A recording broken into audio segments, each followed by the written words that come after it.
தொடர்ந்து நம்ம ஈரானுடைய நிலவரங்களை பார்த்துட்டு இருக்கோம். இன்னைக்கு வந்திருக்கக்கூடிய சில முக்கியமான தகவலை பார்க்கலாம். நம்ம சொன்னோம் பேச்சுவார்த்தை அப்படிங்கிறது இன்னையோட 6 மணிக்கு முடியுதுன்னு நம்ம சொல்லியிருந்தோம் இல்ல. இப்போ என்ன விஷயம் வந்திருக்குன்னு பார்த்தீங்கன்னா, கொஞ்ச நெஞ்ச பேச்சா பேசுனீங்கிற மாதிரி ட்ரம்ப் இத்தனை நாளாக பேசின பேச்சு எல்லாமே வீணா போயிருக்கு. ஏன்னா ஈரான் சமாதானத்தில் கலந்து கொள்ளவே இல்லை. கலந்துக்கிறேன்னு சொன்னாங்க. அதுக்கப்புறம் பார்த்தீங்கன்னா இன்னும் முழுசாக கலந்து கொள்ளலை. இன்னும் பாகிஸ்தான் கலந்து கொள்வாங்க அப்படின்னு தான் சொல்லிட்டு இருந்தாங்க. அதனால என்ன ஆயிடுச்சுன்னா, ட்ரம்ப் பார்த்தாரு, நாம் பேச்சுவார்த்தைக்கு தயாருன்னு சொல்லிட்டு இருக்கோம், அவங்க கலந்துக்கவே இல்லாட்டினா எப்படி நம்ம பேச்சுவார்த்தை நடத்தணும்னு சொல்றதுங்கிறதுக்காக அங்க உள்நாட்டிலேயே பிரச்சனை இருக்கு. ஈரான்லயே யார் கலந்துக்கிறது யார் கலந்துக்க வேண்டாம் அப்படிங்கிறதுல சண்டை சச்சரவு இருக்காமா. அதனாலதான் அவங்களால கலந்துக்கிறத பத்தி யோசிக்க முடியலையாமா. அப்படி அவங்க யோசிச்சு முடிவு பண்ணி சொல்லிட்டாங்கன்னா கலந்துப்பாங்களாமா.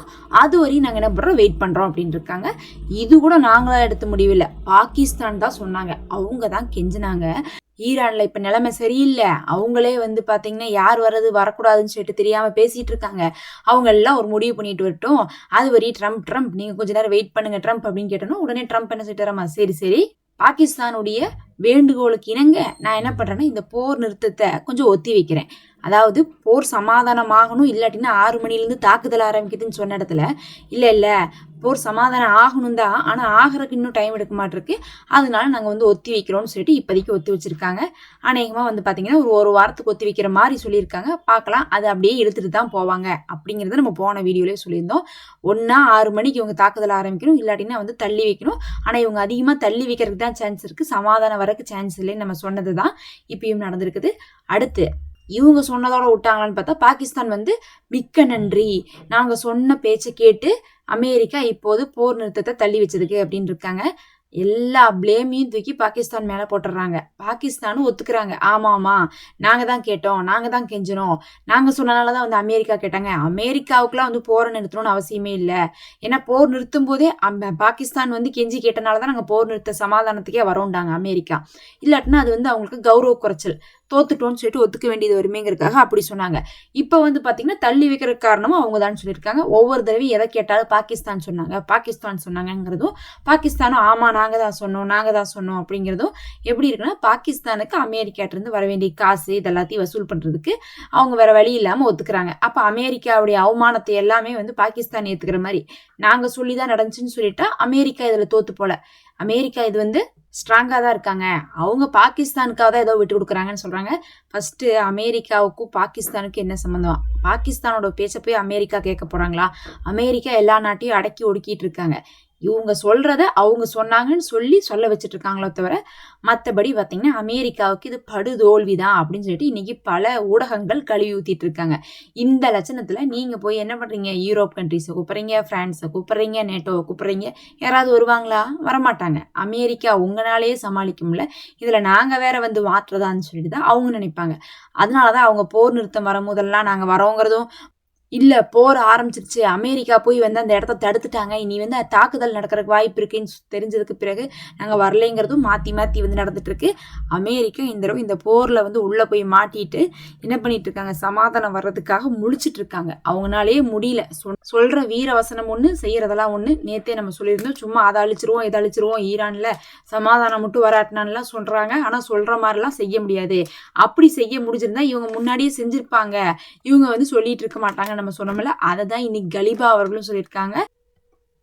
இன்னைக்கு கலிபா அவர்கள் என்ன சொல்லியிருக்காங்கன்னா, ஈரான்ல இருந்து நீங்க மறுபடியும் இதை தள்ளி வைக்கிறீங்க, பேச்சுவார்த்தைக்காக தான் தள்ளி வைக்கிறேன்னு நீங்க சொன்னாலுமே உங்களுக்கு கிடைச்ச டைம் போதுமானதா இல்லை, மறுபடியும் ஆயுதங்களை தயாரிக்கிறதுக்காக தான் நீங்க டைம் எடுத்துக்கிறீங்கன்னு நினைப்போமோ தவிர இது சமாதானத்துக்குள்ள போகும்னு நாங்க நம்பி ஏமாற மாட்டோம்.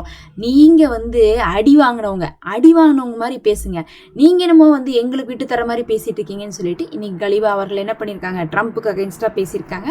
அவங்களாம் பாத்தீங்கன்னா நம்புற மாதிரியே இல்லை. இதுல வேற ட்ரம்ப் என்ன சொல்லி வச்சிருக்காருன்னு பாத்தீங்கன்னா, ஈரான் கொலாப்ஸ் ஆயிடுச்சு, ஒரு நாளைக்கு 500 மில்லியன் US டாலர் அளவுக்கு அவங்களுக்கு நஷ்டம் ஏற்பட்டு இருக்கு. 500 மில்லியன் டெய்லி நஷ்டம் ஏற்படுதாமா. எதனாலனா அவங்க அந்த கடலை அந்த கட்டையை போட்டு தடுத்து வச்சிருக்காங்கல்ல, அதனால வந்து பார்த்தா $500 மில்லியன் அளவுக்கு நஷ்டம் ஏற்படுது. அப்படிங்கறனால அவங்கனால சீக்கிரமாவே என்ன பண்ண முடியாது, இந்த போரெல்லாம் யோசிக்கவே முடியாது, வந்து எங்கள்கிட்ட தான் சரணடைஞ்சாகணும். அவங்கள்ட்ட இப்போதைக்கு பார்க்க போனா கொஞ்ச நாள் கூட தாண்டாது. அவங்க போலீஸுக்கு அவங்களுடைய ஆர்மிக்கு கூட அவங்க சம்பளம் கொடுக்கறதுக்கு ரெடி இல்லை.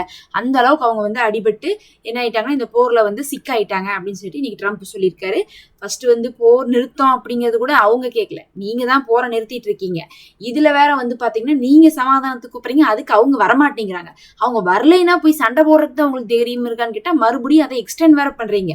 அவங்களே வரமாட்டேன்ட்டாங்க. இப்போ ஒரு வாரம் வந்து நாங்க எக்ஸ்டெண்ட் பண்றோம், எக்ஸ்டெண்டும் பண்ணி போட்டு இதெல்லாம் பண்ணதும் இல்லாம அவங்க சீக்கிரமா வந்து சரணடைஞ்சிருவாங்க, ஏன்னா நாங்க அப்படி ஒரு வேலையை பண்ணி வச்சிருக்கோம் அப்படின்னு சொல்லிட்டு இருக்காங்க.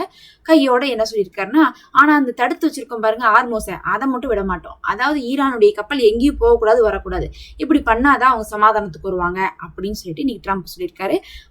இப்ப இந்த போர் அப்படிங்கிறது இப்போதைக்கு ஆரம்பிக்கல, அது சமாதானத்துக்காக தான் தள்ளப்படுதுன்னு சொன்னாலும் ஈரானே சொல்லுது, நீங்க சும்மா பொய் சொல்லாதீங்க, அடிக்கிறதுக்காக தான் தள்ளுறீங்க அப்படின்னு ஈரானே சொல்றாங்க.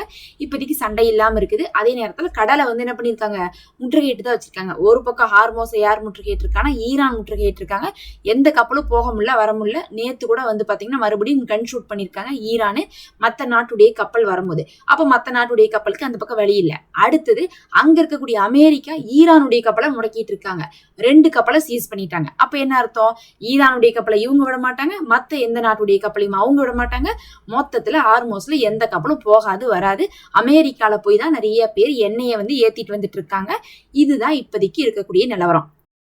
அடுத்து இந்த யுஏஇ இன்னைக்கு என்ன பண்ணிருக்காங்கன்னா, எங்களுக்கு வந்து ஒரு 21 பேர்த்து நாங்க பிடிச்சி வச்சிருக்கோம் இங்க, அவங்க எல்லாருமே ஈரானை சேர்ந்தவங்க தான், IRGC சேர்ந்தவங்க தான் சொல்லியிருக்காங்க. உடனே வந்து ஈரான் யார் மேலடா பழிய போடுறீங்க அப்படின்னு சொல்லிட்டு இன்னைக்கு கொந்தளிச்சிருக்காங்க. ஏன்னா வந்து எவ பார்த்தாலும் ஆதாரமற்ற விஷயங்களை எங்க மேல பழி போடுறீங்க, அப்போ உலக நாடுகளே வந்து எங்களை வந்து தீவிரவாதமா காட்டணுங்கிறதுக்காகத்தான் வந்து காத்துட்டு இருக்கீங்களா?